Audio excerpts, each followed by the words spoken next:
Bom dia, pessoal! Sejam muito bem-vindas e bem-vindos a mais um Manhã Diversa.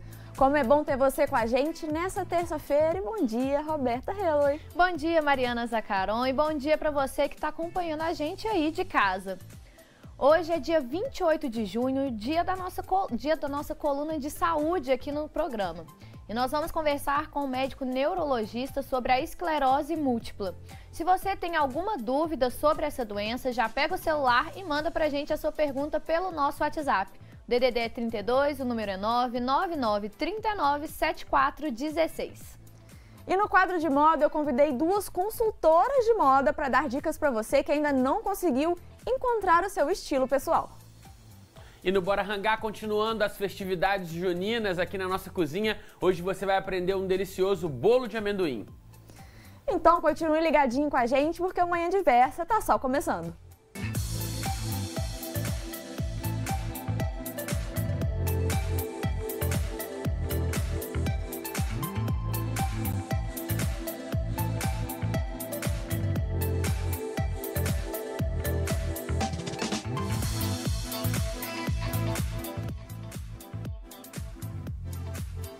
O Manhã Diversa dessa terça-feira começa falando de saúde. E o tema que nós escolhemos para a coluna de hoje é a esclerose múltipla, uma doença neurológica degenerativa que compromete a comunicação entre o cérebro e o nosso corpo. E quem está ao vivo aqui para falar sobre esse assunto com a gente é o médico neurologista Carlos Augusto. Então, bom dia, doutor Carlos, seja muito bem-vindo, viu? Muito obrigado. Para a gente começar, então, a esclerose múltipla é uma doença, então, crônica, né, que afeta os neurônios. Mas de que formas, né, essa doença ela se apresenta? Quais são os primeiros sintomas? Olha, os sintomas são muito variados, né? Depois nós podemos falar melhor, mas para o público de casa entender melhor o que se trata, é um quadro autoimune. Ou seja, o sistema de defesa do paciente que foi projetado para proteger o nosso organismo, ele tem uma pane, ele tem uma alteração e isso faz com que esse sistema de defesa reaja e inflame estruturas do sistema nervoso de uma maneira exclusiva. Ou seja, só o sistema nervoso que será inflamado, cérebro, a medula, que é a continuidade do cérebro, e os nervos da visão, os nervos ópticos. Essas estruturas sofrem inflamações e essas inflamações vão gerando sintomas. Quando eu falo inflamação, eu estou falando de algo parecido. Suponha que nós temos uma alergia na pele, onde fica ali vermelho e alto. Um inseto nos pica e fica aquela área maior e vermelha inflamada. É como se fosse isso. Se tivesse como nós enxergarmos o cérebro naquele momento, ele estaria avermelhado, ele estaria um pouquinho inchado, com uma bolinha e inflamado. Essa inflamação é capaz de machucar o nervo, de lesar o nervo e principalmente a bainha que recobre o nervo, que é importante na condução do estímulo nervoso. Então, este nervo com a bainha lesada e também, em algum grau, o próprio nervo, que está interiormente na bainha, vai levar a disfunções na condução do estímulo nervoso. E isso vão gerar diversos sintomas. E a esclerose múltipla, como você falou, ela é causada, né, por essa deterioração da bainha de mielina dos neurônios. É uma palavra que talvez a gente não conheça, o pessoal de casa, né, não esteja familiarizado. Então explica pra gente um pouco o que é essa bainha, qual que é o papel dela e por que essa deteriorização causa esses problemas aí que a esclerose apresenta. Deixar claro que a bainha de mielina predominantemente é afetada, mas não só a bainha de mielina, o nervo também. Vamos comparar o nervo como se fosse um fio elétrico. O fio ele tem a área central de cobre, que conduz o estímulo, e tem o isolante, que é a capa de borracha do fio. O nervo funciona da mesma maneira. Ele tem os nervos, eles têm a camada interna, que é o nervo propriamente dito, que a gente dá o nome de axônio. E circundando esse axônio, nós temos uma bainha protetora, uma capa de borracha, que protege esse nervo e isola o estímulo nervoso, que é um estímulo elétrico. Esta bainha é chamada bainha de mielina. Ela é importante para quê? Para isolar o estímulo elétrico, para proteger aquele nervo e para fazer com que a condução nervosa seja rápida, em questões de segundo. Todos os nossos nervos são recobertos por essa bainha de mielina no cérebro, na medula, no nervo da visão. Quando nós temos esta inflamação, esta bainha é como se ela fosse descascada, para o público entender. É como se o fio elétrico sofresse lesões onde perde aquela capa e o fio fica exposto. Então, naquele local, não vai haver uma condução elétrica ou nervosa adequada. E, além disso, o próprio fio se rompe. Ele pode se romper. Isso com alguns nervos, porque o nervo é microscópico, são vários nervos numa região. E quando inflama, não inflama um nervo só, inflama um conjunto de fibras nervosas. E esse conjunto de fibras nervosas inflamadas, lesando, seja a bainha, seja o axônio, vai fazer com que essa condução não seja legal. Se não tem condução legal do estímulo nervoso, vai aparecer sintomas, não vai funcionar bem o cérebro. O comando não vai ser adequado. Aí vem os sintomas. Doutor Carlos, então aproveitando que a gente chegou nesse ponto, quando essa condução ela é comprometida, então, quais são então esses sinais, né, que aparecem então para essa pessoa? Quais são os primeiros sintomas? Vamos pegar aqui esse modelo do cérebro para a gente entender melhor. Eu representei aqui neste modelo o local onde ocorrem estas inflamações no cérebro. Esse local, eles são aleatórios. Qualquer local do cérebro, ou da medula, ou do nervo óptico. Então, eu representei aqui, aleatoriamente, esses pontinhos vermelhos, que seriam inflamações, que podem acometer regiões diversas do cérebro. Aqui na convexidade, aqui de uma maneira mais interna, onde cada pontinho desse representaria uma lesão. Então, de acordo com o local inflamado, nós vamos ter sintomas variados. Que sintomas poderiam ser esses? Se ele acomete, por exemplo, o cerebelo, vai afetar a coordenação motora. O paciente vai ter um tremor, ou vai ter uma incoordenação motora, uma dificuldade de caminhar por desequilíbrio. E isso se acomete o cerebelo. Se acomete, por exemplo, uma região da medula, que seria mais aqui embaixo, a continuidade do sistema nervoso, ele poderá sentir dormências, por exemplo, nas pernas ou do pescoço para baixo, falta de sensibilidade, dificuldade de caminhar pela fraqueza dos membros inferiores, descontrole da urina e do intestino, uma dificuldade para urinar ou perda do controle da urina, uma disfunção erétil no homem poderá acontecer também. Isso se acometer, estou falando só da medula.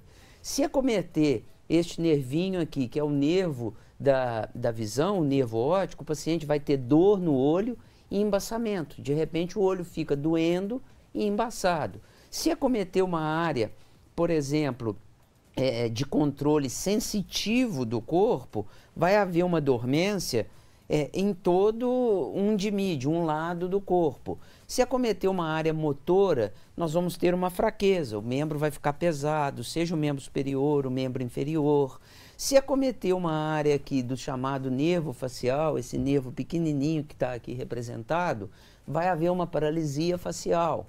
Se acometer uma área do tronco cerebral, poderá gerar visão dupla, diplopia, poderá gerar vertigens, como se fosse uma labirintite. Então imagina o combo, a combinação desses pontinhos de maneira aleatória. E lembrando que muitos desses pontinhos, esses aqui, por exemplo, ó, não dariam sintoma nenhum. Dependendo do local, isso é muito frequente, daí ela pode ser silenciosa, vão acontecer pontinhos de inflamação que não dão sintomas nenhum, e o dia que resolve dar o primeiro sintoma, quando você faz uma ressonância, você já tem algumas áreas inflamadas, poucas ou até muitas, diversas. Por isso a complexidade, né? Eu acho, quando a gente fala de sintomas e como essa doença se apresenta, porque afinal de contas a gente está falando do nosso sistema nervoso que dá comando para o corpo inteiro, né? Então, assim, ele pode, como você bem disse, pode refletir seja na visão, seja no aparelho digestivo, seja no movimento. Então, realmente é muito complexo a gente pensar nisso. É muito heterogêneo. nessa área, realmente cada caso é um caso. Cada sintoma, cada paciente tem o seu tipo de lesões, os seus sintomas, e lembrar que não tem nada a ver com esclerose, porque tem algumas outras doenças que são chamadas esclerose lateral amiotrófica, a doença de Alzheimer, que o leigo conhece como esclerose, não tem nada a ver com demência, com perda de memória, né? Esse nome se deve porque esses pontinhos no cérebro ao vivo, eles inflamam e depois se cicatrizam. E fica ali uma cicatriz, uma área fibrosada, enrugada, uma área esclerosada. E como não é uma só, são várias, são múltiplas. Daí o nome escleroses múltiplas, tá? Mas que nada mais são do que inflamações. E muita gente realmente se engana acreditando que essa é uma doença comum, mas em idosos, sendo que ela costuma cometer justamente pessoas jovens, entre 20 e 30 anos. Por que isso acontece nesse público majoritariamente jovem? Ela não costuma, ela acomete pacientes jovens, né? Se a gente tem um idoso acometido, muito possivelmente os primeiros sintomas podem surgir mais tarde, mas é porque esse paciente já teve isso lá na juventude e passou desapercebido. Mas por que acontece no jovem? O sistema imune, o sistema de defesa de um jovem, ele é muito mais forte do que de um idoso. O idoso já está numa fase de de queda do sistema imune, né? Ele já tem um sistema imune mais fraco. O sistema imune do jovem está a todo vapor. Do adolescente, por exemplo, ele é um sistema imune reagente. Então, por isso que os primeiros sintomas geralmente surgem na fase do adulto jovem, entre 20 e 40 anos, podendo surgir até na infância e na adolescência também. E a gente vai agora justamente ver um caso aí que repercutiu, né? Porque grandes atrizes da televisão brasileira também sofrem de esclerose. Vamos conferir agora a matéria que a produção preparou pra gente? Guta Stresser ficou conhecida depois de viver por 13 anos a dona de casa Bebel, no seriado A Grande Família da Rede Globo. Diagnosticada recentemente, Guta revelou que sentia formigamentos nos pés e mãos e esquecia palavras simples como copo e cadeira. A atriz teve grande apoio de Ana Beatriz Nogueira, que também descobriu ser portadora da doença em 2009, quando atuava na novela Caminho das Índias. Em entrevista a um jornal, Ana Beatriz contou que aquele ano vinha sendo um dos mais felizes de sua vida até receber a confirmação da doença, e que foi um grande sofrimento, tanto pela falta de informações quanto pelo processo de aceitação pessoal. A atriz e humorista Cláudia Rodrigues teve o diagnóstico de esclerose múltipla ainda no ano de 2000, quando despontava no cenário nacional com vários personagens no programa Zorra Total. Na época, a atriz não aceitou o diagnóstico, preferiu manter em segredo e só tornou público em 2006, ano que estava no auge do sucesso com a faxineira Marinette, protagonista do seriado A Diarista. No ano seguinte, Cláudia foi afastada da Rede Globo para se tratar e desde então trava uma forte batalha contra as complicações da doença. Realmente esses casos tomaram aí espaço na mídia, né? Sim. São pacientes jovens e que traz uma repercussão. Mas isso acontece com uma certa frequência. Não é um problema tão raro assim, não. Tá? Mas é bom a gente mostrar isso aí para o telespectador, porque fica o modelo da Cláudia Rodrigues, que teve um diagnóstico em tempos atrás, os recursos terapêuticos não eram, de tratamento, não eram tão avançados, vamos dizer, não tínhamos tantas opções, e a Cláudia Rodrigues, a gente sabe que hoje ela tem uma condição clínica mais grave, mais debilitada, né? Muito possivelmente, eu não sei o caso dessa nova atriz que foi diagnosticada, mas muito possivelmente elas vão ter histórias completamente diferentes.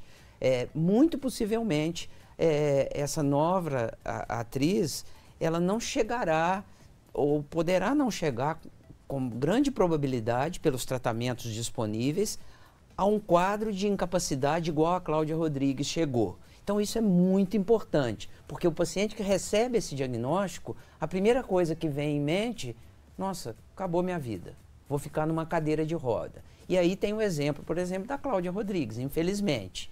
Mas aí já tem um exemplo daquela outra atriz, tem essa paciente, daqui a um tempo, ela vai poder construir a história dela. E ela vai poder mostrar para o público que não é o fim, tem controle. Então, muito possivelmente, ela vai continuar trabalhando, a história deve ser diferente. São tempos diferentes, são diagnósticos diferentes. Tratar de esclerose múltipla e diagnosticar esclerose múltipla é uma arte. Porque a individualidade de cada paciente é muito importante. São vários fatores, tempo de diagnóstico, a quantidade de pontinhos inflamados que tem ao diagnóstico, o recurso terapêutico que tem disponível na época, se o paciente adere ou não ao tratamento. Então, tudo isso vai fazer com que a gente tenha uma evolução diferente e individual. E a gente vai falar sobre os tratamentos daqui a pouquinho, porque no próximo bloco a gente continua a nossa entrevista. Então aproveita o intervalo e manda sua pergunta para o nosso WhatsApp, que aparece aí na tela para você. Nós estamos aqui esperando a sua mensagem.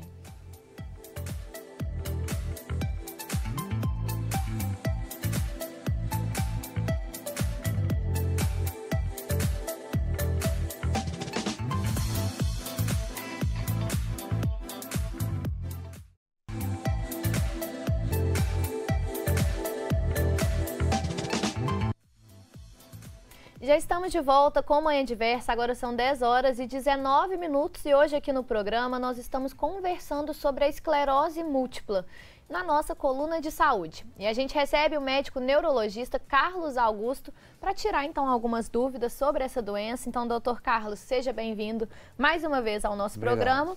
E na primeira parte da nossa entrevista, então a gente viu que a esclerose múltipla é uma doença autoimune.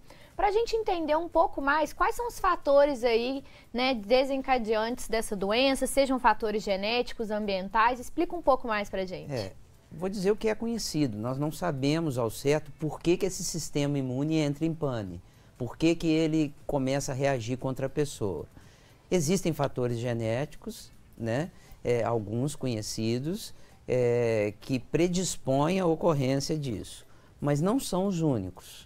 Não é o único determinante, tanto que nós temos pacientes que têm gêmeos idênticos, são gêmeos idênticos, com o mesmo DNA, um tem a doença, o outro não. Então a genética não é o único fator determinante, mas é um fator predisponente. E tem outros fatores que possivelmente contribuem para essa alteração imunológica, não isoladamente, mas em conjunto, né? Mas a gente não consegue muito bem determinar isso ainda em um paciente, dizer para ele o seguinte, olha, a sua doença apareceu porque você tem esse fator predisponente. Mas existem alguns. Por exemplo, alguns vírus que têm alguma característica crônica, como o Epstein-Barr vírus, que é o vírus da mononucleose infecciosa, que é uma doença de jovem, a chamada a doença do beijo, né? Esse vírus talvez tenha alguma participação. O herpes vírus também pode ter alguma participação na origem desse transtorno autoimune, não causando a esclerose múltipla, mas sendo um gatilho para desenvolver. O cigarro, a gente sabe que é um fator que piora a esclerose múltipla. Tem pesquisas que falaram a respeito de dietas muito ricas em sal, isso nos Estados Unidos, os fast food, que talvez seria um fator também. Um fator assim já bem conhecido e que possivelmente predispõe também para o sistema imune alterado seria alterações da flora intestinal, da microbiota, né? Isso tem muito a ver com a nossa alimentação atualmente, principalmente os jovens, né? Não zelam por uma alimentação saudável.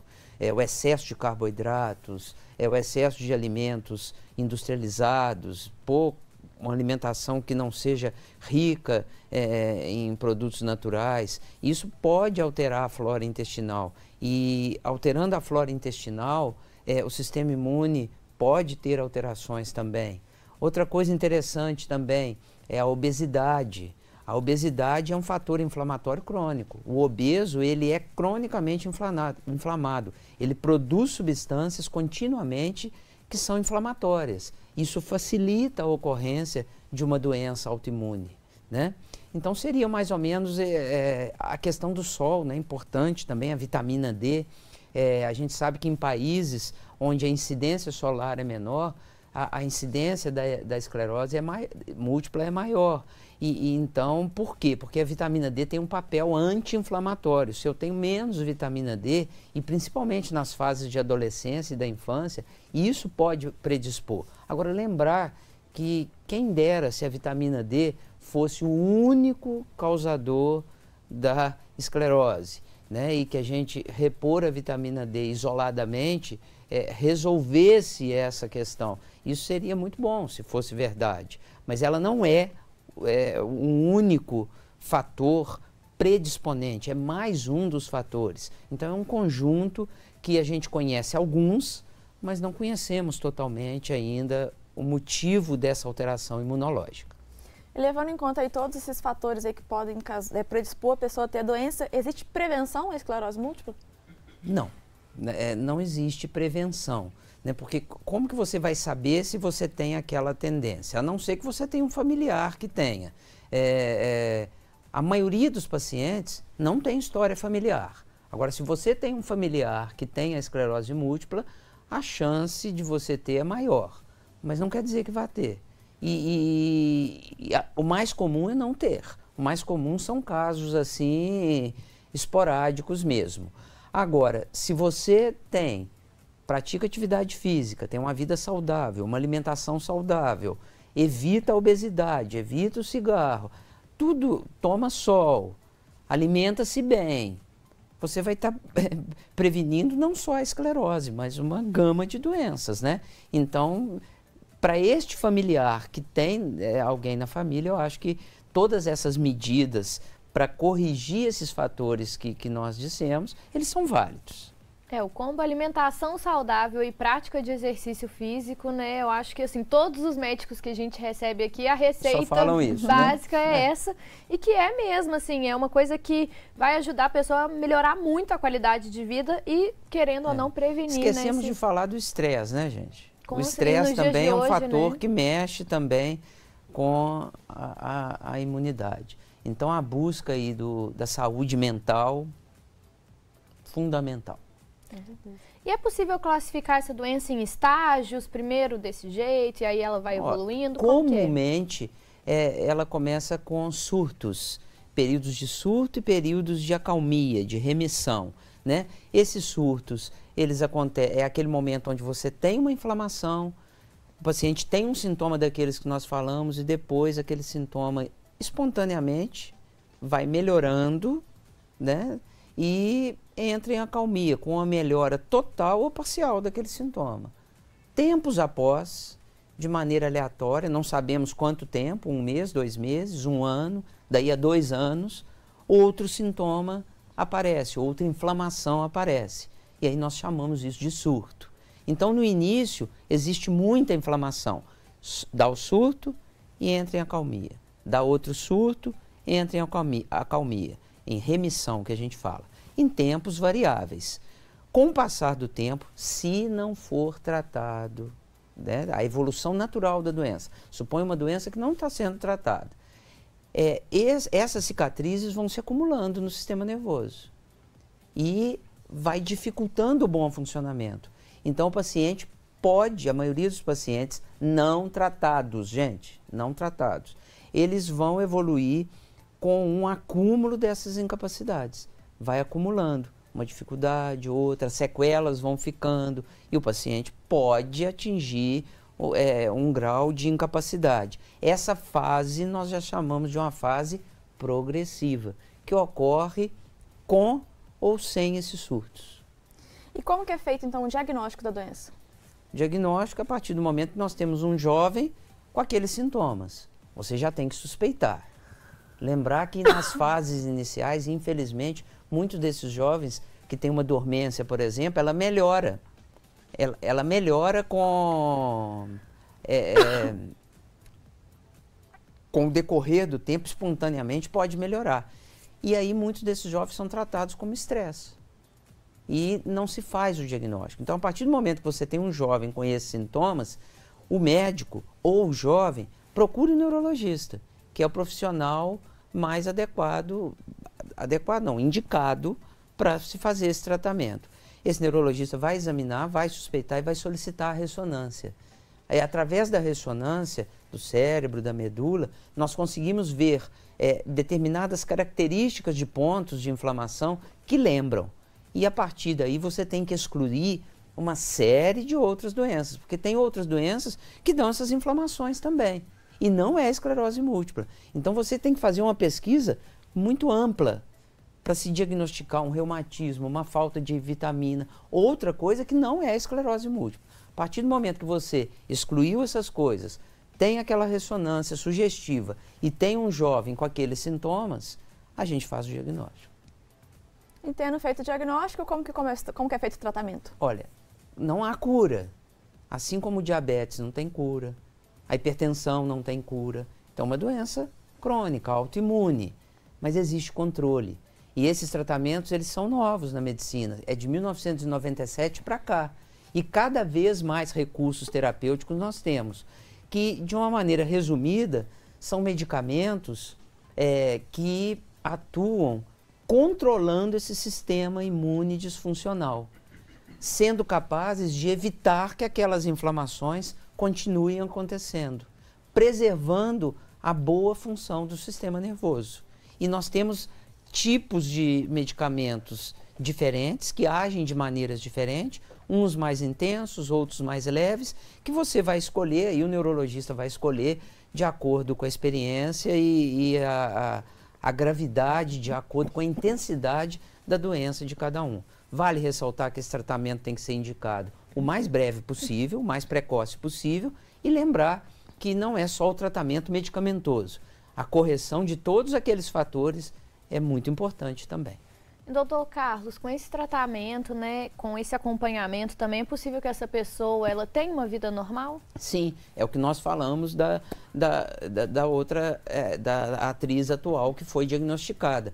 Muito possivelmente, com os tratamentos disponíveis, ela está numa fase inicial de choque psicológico, é uma fase muito difícil, onde os familiares também sofrem muito, o paciente sofre muito e sofre pela incerteza.